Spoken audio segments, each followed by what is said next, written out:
You are standing in a virtual recreation of the Sistine Chapel. You have just walked through the entrance and are experiencing the work as the artist intended. This is how it was first seen by the people of Rome in December 1512. In our time, roughly 20,000 tourists a day are herded through this room, entering from a small door on the altar wall and exiting through a side door that will be installed in the 19th century. It is overwhelming. The mind reels. It's hard to focus on any one thing as you crane your neck and succumb to sensory visual overload. It was the German poet Goethe who said, "Until you have seen the Sistine Chapel, you can have no adequate conception of what one man is capable of accomplishing." Above you is over 6,000 square feet of painted fresco, largely created by one man. A man who didn't even want this job. Michelangelo Buonarroti, at age 33, was considered the greatest living sculptor after his creation of statues like the Pietà and the David. Some considered him the greatest living artist, period. One of these admirers was Pope Julius II. His uncle, Sixtus, had built this very chapel that bears his name when he was pope. At the time, the ceiling above you was covered in bright blue ultramarine paint with thousands of small gold stars. Pope Julius decided that he would add to his uncle's chapel and decorate its ceiling. He convened his Vatican artists to devise a plan. The artists, namely Donato Bramante, realized that this was going to be an extremely difficult task. He told Julius that he should award the ceiling commission to Michelangelo, the young sculptor from Florence. If he was indeed the greatest artist of our time, he would have no problem completing this commission. Unfortunately for Michelangelo, but fortunately for us, the Pope was convinced. All Bramante and his artist friends had to do was sit back and watch Michelangelo fail. Michelangelo pleaded with the Pope. He was a sculptor, not a painter. He had no experience painting fresco, but the Pope didn't care. So Michelangelo fled Rome, and the Pope sent an envoy to hunt him down and bring him back. When he refused, the ambassador said he would either decorate the Pope's ceiling or risk the invasion of Florence, his hometown. Needless to say, back then you didn't say no to the Pope. The ceiling above you took 4 years to complete, from 1508 to 1512.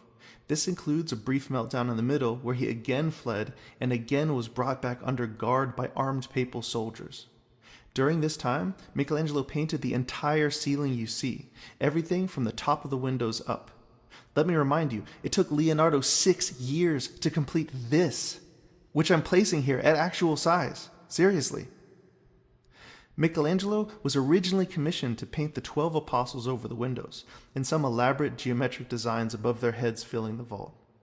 This was a Herculean task, not just painting a huge curved vault 70 feet off the ground, but dealing with ever-changing sightlines that, from the floor, presented almost impossible problems of perspective and foreshortening. Michelangelo was not one to be intimidated by difficulties.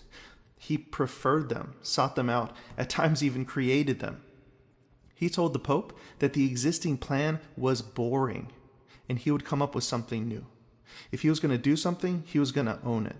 So here's this young guy who doesn't want the job, who isn't trained to do the job, but reluctantly accepts the commission and then decides to completely alter it to an unheard of level of ambition never before seen, not even in antiquity.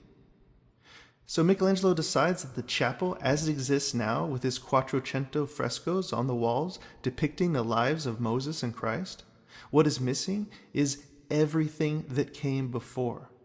He will literally paint biblical Genesis surrounded by the Old Testament prophets and pagan Greek symbols who foretold the coming of Christ. In the four corners, he will depict Old Testament Jewish heroes overcoming their enemies. He painted over 300 figures encased in this fictional painted architectural scheme, the first of its kind, that serves to unify and harmonize everything into a single coherent cosmic whole. Unsure of himself, Michelangelo had assembled a team of experts to help him. He started right above where you entered the chapel, painting the Great Flood and the prophet Zechariah. After having painted Zechariah, which is believed to be a portrait of Pope Julius himself, The Pope was very pleased. He said it was a superb work and that Michelangelo could decorate the rest of the chapel in any manner he wished, effectively silencing disgruntled papal scholars alarmed at his plan to decorate their most holy chapel with pagan images.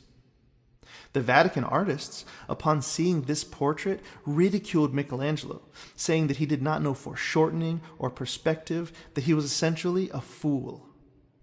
I'd like you to take a minute to look down the room at Jonah, who caps the other end of this vault. He leans backwards in his throne, but the vault is actually curving forwards. He stretches his legs out into the real space of the chapel. He and Haman to his left are two of the most virtuoso examples of foreshortening in the history of art. But let's get back to the flood. The scaffold had been disassembled, and viewing it from the ground for the first time, Michelangelo was very disappointed. Here, he had hired the best fresco painters in Italy, and under their guidance, he had created figures that were hardly discernible from the floor. He started to doubt himself. Perhaps Bramante and the others were right.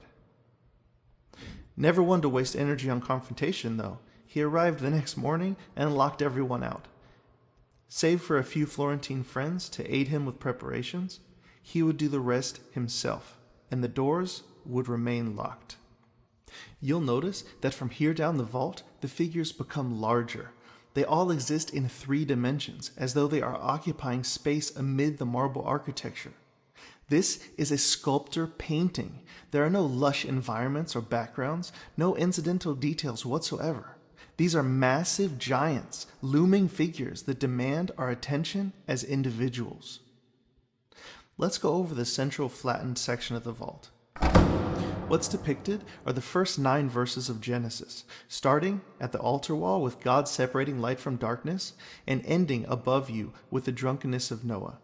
This is the biblical narrative, painted in reverse order, from sin to salvation. You have the fall of Noah, and you follow this back across 3 organized groups, portraying Adam and Eve and God creating the earth.